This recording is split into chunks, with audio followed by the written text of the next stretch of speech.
assure you, it ain't nobody from around here. I will give you 2 hours to find the man that did this. That's impossible. Or you bring me 2 of your people. I'm innocent, please don't!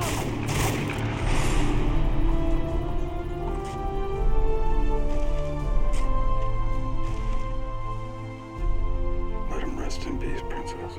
I will take care of you now. And we could use people like you if we're ever gonna face that murder. Aren't you 2 soldiers back where you came from? I need a revolver, a holster, and some ammunition for my Winchester. Did you ever fight? No. I did. Who was the enemy? Germans. You have my respect.